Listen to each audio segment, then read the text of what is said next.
Assalamualaikum warahmatullahi wabarakatuh. Perkenalkan, nama saya Imam Maldiansyah dengan NIM 2414201004, jurusan Perbankan Syariah, Fakultas Ekonomi dan Bisnis Islam. Mahasiswa Universitas Islam Negeri Sultan Maulana Hasanuddin Banten.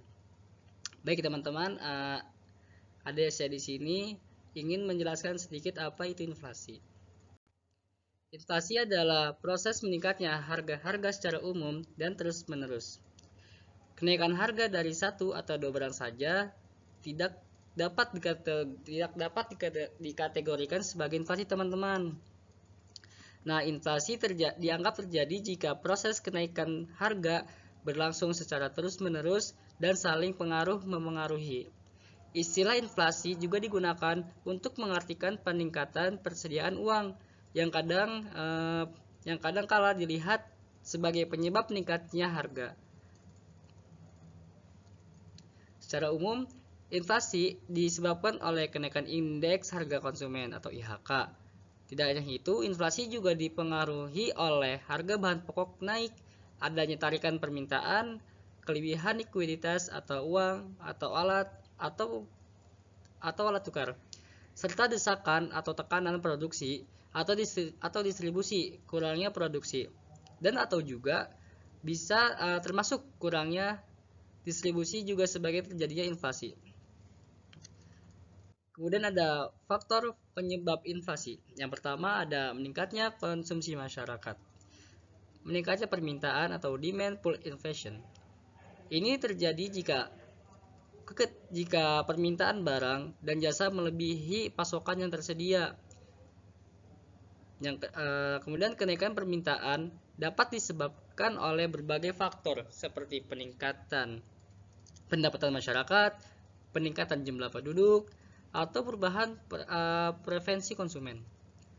Selanjutnya, saat permintaan meningkat di masyarakat, produsen mungkin kesulitan untuk memenuhi permintaan dari masyarakat tersebut, sehingga harga barang dan jasa cenderung naik. Nah, kemudian yang kedua ada kenaikan biaya produksi atau cost push inflation. Inflasi terjadi ketika biaya produksi barang dan jasa meningkat.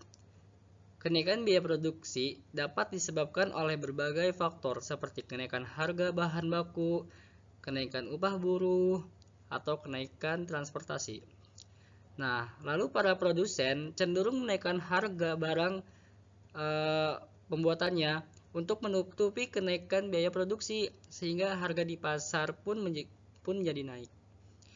Kemudian yang ketiga ada inflasi impor.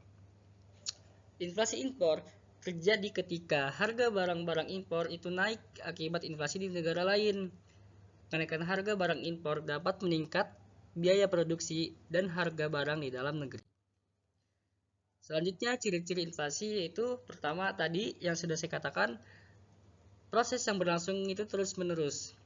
Jadi harga bahan produksi itu naik, tapi tidak hanya satu atau dua barang saja, tapi keseluruhan naiknya tuh dari 1, 2, 3 sampai ya sebanyak yang bisa ditaikin.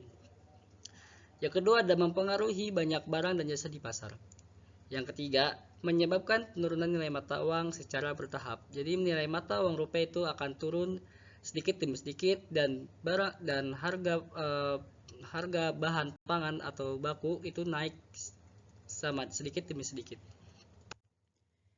Kemudian inflasi berdasarkan asalnya. Jadi inflasi berdasarkan asalnya itu dibagi menjadi dua. Yang pertama ada internal dalam negeri, yang kedua ada eksternal dari luar negeri.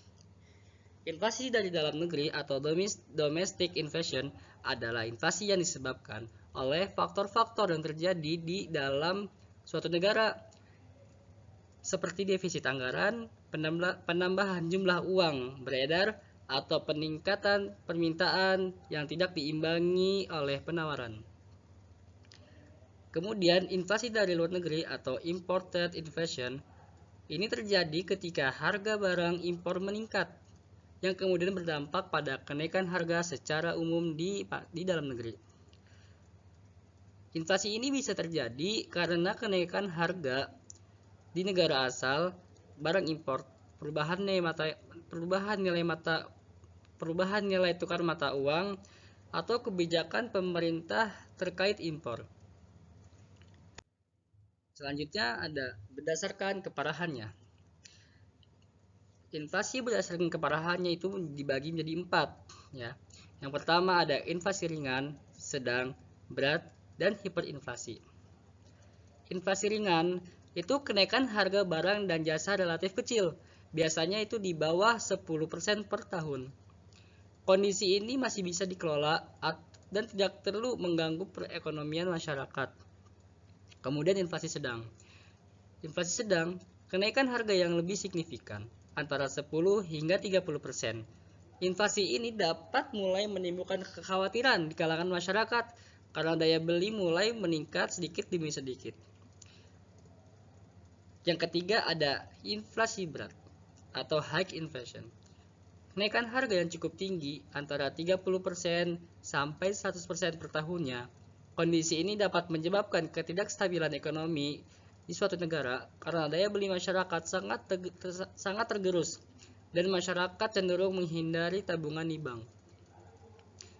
Yang keempat, ada hiperinflasi atau kenaikan harga yang sangat tinggi di atas 100% per tahun.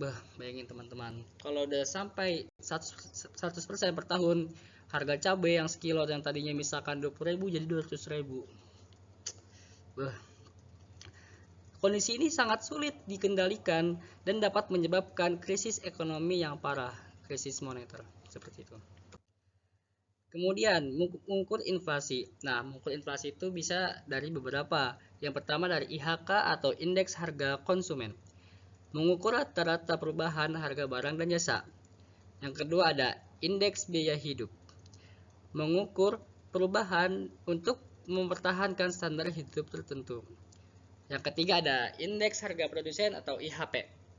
Mengukur perubahan harga barang dan jasa yang dibeli oleh produsen. Yang keempat ada Indeks Harga Komoditas. Mengukur perubahan harga komoditas seperti minyak, logam, dan alat produksi. Yang terakhir yang kelima ada Daftar Produk Domestik Bruto atau PDB. Mengukur perubahan harga seluruh barang dan jasa yang diproduksi dalam negeri. Nah, sekarang ada dampak inflasi, positif dan negatifnya. Yang pertama, yang positif, inflasi ringan dapat mendorong perubahan ekonomi, meningkatkan pendapatan nasional, memotivasi masyarakat untuk bekerja, menabung, dan berinvestasi. Karena di dalam investasi itu jika misalkan suatu grafik itu turun dalam keadaan singkat, dia tuh bisa naik tinggi lah, bisa naik pesat. Nah, yang kemudian yang negatifnya, inflasi parah atau sudah mencapai tingkat hiperinflasi menyebabkan ekonomi kacau, menurunkan semangat kerja, menabung dan berinvestasi. Seperti kasus pada saat ini yaitu di IHSG, di mana semua pasar market itu merah, turun semua. Nah, apa saja dampak negatifnya terhadap masyarakat? Yang pertama ada penurunan daya beli. Naiknya harga barang dan jasa akibat inflasi akan meningkatkan harga bahan-bahan produksi. Maka dari itu kurang juga ketertarikan masyarakat untuk membeli barang tersebut. Kemudian ada kesenjangan sosial. Inflasi dapat memperburuk kesenjangan sosial karena masyarakat dengan penghasilan rendah akan lebih kesulitan untuk memenuhi kebutuhan hidupnya. Nah, itu dari dampak terhadap masyarakat. Bagaimana dengan ekonomi? Nah, di dalam ekonomi itu dampak negatifnya itu kenaikan suku bunga. Bank sentral seringkali menaikkan suku bunga untuk mengendalikan inflasi. Maka dari itu bank-bank konvensional itu dia menaikkan bunganya dan dapat meningkatkan biaya pinjaman juga dan mengaruhi aktivitas investasi. Selanjutnya ada penurunan investasi. Ketidakpastian yang disebabkan oleh inflasi dapat mengurangi minat investor untuk melakukan investasi sehingga berdampak pada pertumbuhan ekonomi. Selanjutnya, terhambatnya pertumbuhan ekonomi. Inflasi yang tinggi dapat menyebabkan ketidakstabilan harga dan mengurangi daya beli sehingga dapat menghambat pertumbuhan ekonomi. Oke, baik teman-teman, selanjutnya yaitu kesimpulan. Inflasi adalah proses kenaikan harga-harga barang dan jasa secara umum dan terus-menerus. Bukan sekadar kenaikan harga satu atau dua barang saja, tetapi inflasi terjadi karena mekanisme pasar yang dipengaruhi oleh faktor-faktor seperti peningkatan konsumsi, kelebihan likuiditas, gangguan distribusi barang, ketidakstabilan ekonomi, dan perubahan tingkat penjualan. Inflasi juga berarti penurunan nilai mata uang secara berkelanjutan. Nah, bagaimana cara untuk mengatasi inflasi ini?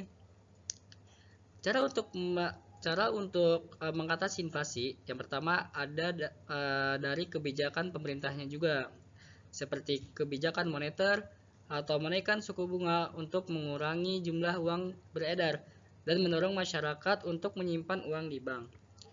Yang kedua, menjual surat berharga pemerintah atau obligasi untuk menarik uang dari pasar. Yang ketiga, meningkatkan cadangan kas bank atau GWM.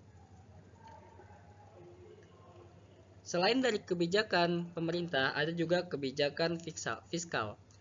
Seperti apa? Seperti meningkatkan tarif pajak untuk mengurangi daya beli masyarakat, mengurangi belanja pemerintah untuk mengurangi permintaan agregat. Lalu juga ada kebijakan lainnya, yaitu meningkatkan produksi barang di pasar untuk memenuhi permintaan yang tinggi, menetapkan harga tertinggi untuk barang tertentu untuk menjaga stabilitas harga, kemudian mempermudah impor barang untuk meningkatkan persediaan di pasar, menstabilkan pendapatan masyarakat atau tingkat upah untuk menghindari kenaikan harga yang berlebih. Nah, jadi teman-teman, sebaiknya kita juga harus sering membeli produk-produk atau barang lokal. Jangan terlalu gengsi dengan merek yang ada di luar sana yang harganya sangat mahal, tapi itu dapat mengakibatkan dampak inflasi kepada negara kita. Nah, jadi begitu teman-teman, sedikit penjelasan dari inflasi. Saya Imam Aliansyah, saya mohon maaf jika ada kesalahan dan kelebihan dalam perkataan saya. Kurang lebihnya mohon maaf. Wassalamualaikum warahmatullahi wabarakatuh.